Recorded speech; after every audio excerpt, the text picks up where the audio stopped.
자, 지금 세계 에너지 시장에서 굉장히 중요한 뉴스가 나왔는데요. 국제에너지기구 즉 IEA가 미국과 이스라엘 그리고 이란 사이의 전쟁으로 급등한 이제 유가 안정을 시키기 위해서 역사상 최대 규모의 전력 비축유 방출을 제한했습니다. 쉽게 말해서 전쟁 때문에 이제 유가가 급등하자 세계 주요 국가들이 보관해 두었던 비상용 석유를 이제 시장에 풀겠다는 거예요. 이번에 검토되고 있는 방출 규모는 약 4억 배럴이라고 하는데 이 숫자가 얼마나 큰 규모냐면 2022년 러시아가 우크라이나를 침공했을 때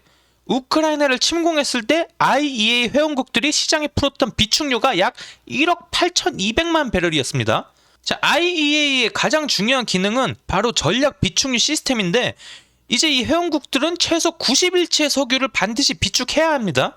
그리고 전쟁이나 이제 공급 충격 같은 에너지 위기가 발생하면은 이 비축유를 각 나라가 이제 함께 시장에 풀게 돼요. 그래서 결과적으로 보자면 유가 폭등을 막는 일종의 글로벌 안전 장치인 셈이죠. 자, 왜 만들어졌나? IEA는 1974년에 만들어졌는데 그 이제 배경에는 오일 쇼크가 있는 거죠. 1973년에 이제 오일 쇼크가 있는 거죠. 당시에 이제 중동 국가들이 석유 수출을 중단하면서 서방 국가들은 이제 심각한 에너지 위기를 겪게 돼요. 그래서 이제 이런 상황에서 함께 대응하기 위해 만들어진 기관이 바로 국제에너지기구 IEA입니다. 지금 그래서 중동 전쟁으로 에너지 위기가 이제 커졌어요. 커지니까 세계 주요 국가들도 긴급 대응에 나섰죠. 이제 프랑스 대통령 마크롱은 G7 정상들과 화상 회의를 열어서 에너지 위기 대응 방안을 이제 논의할 예정이죠.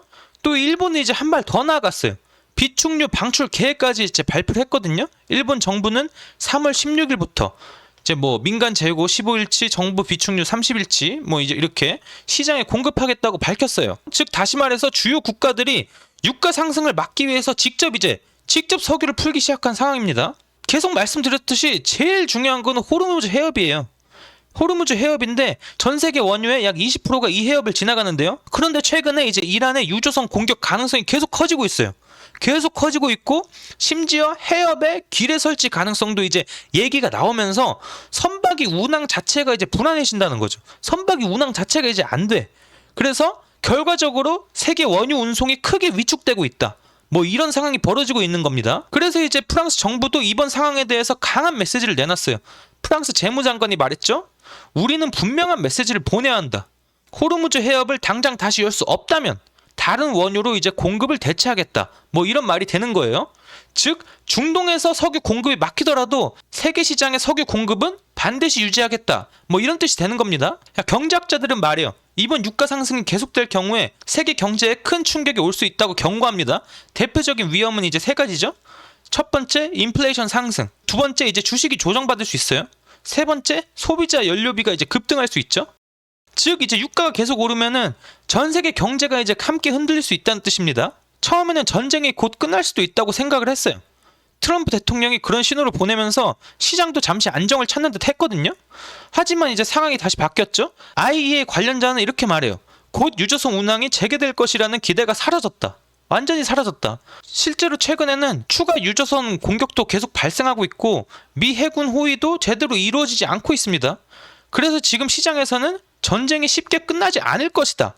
이런 판단이 지금 강해지고 있어요. 그리고 이 상황이 길어지면은 글로벌 경제에도 상당한 충격이 올 수 있다. 이런 우려가 지금 커지고 있습니다. 그렇다면 세계는 얼마나 많은 석유를 비축하고 있을까요? IEA 회원국 기준으로 정부 비축유가 한 12억 배럴, 민간 의무 재고가 한 6억 배럴 정도 됩니다.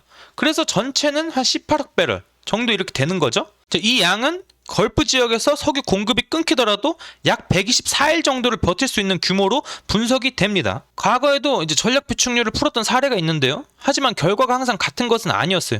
러시아가 우크라이나를 침공했을 때 IEA가 비축유 방출을 발표했는데 놀랍게도 발표 직후 유가가 그냥 오히려 20% 상승해버려요. 시장에서는 상황이 생각보다 훨씬 심각하다. 이렇게 받아들였기 때문인데요. 하지만 시간이 지나면서 실제로 이제 석유 공급이 늘어나자 결국 유가 안정에는 도움이 됐습니다. 또 반면에 전력 비축유가 가장 효과적으로 작동했던 사례도 있는데 그게 바로 1991년 걸프전입니다. 당시 이제 미국 대통령 조지 부시는 전쟁이 시작된 날 바로 그냥 비축유를 방출을 해버려요. 그래서 IEA 회원국들도 함께 이제 석유를 시장에 공급하기 시작하거든요. 그 결과 놀랍게도 유가가 하루 만에 바로 20% 급락해버리는, 이거 완전 다르죠? 그런 상황이 펼쳐졌습니다. 이후에 실제로 비축유가 이제 시장에 공급되기 시작하면서 석유시장 안정에도 큰 역할을 했던 사례로 평가가 되는 거죠. 자, 오늘의 소식 제가 여기까지 준비를 해봤고요. 댓글로 의견을 남겨주시고 좋아요와 구독도 한번 부탁을 드리겠습니다.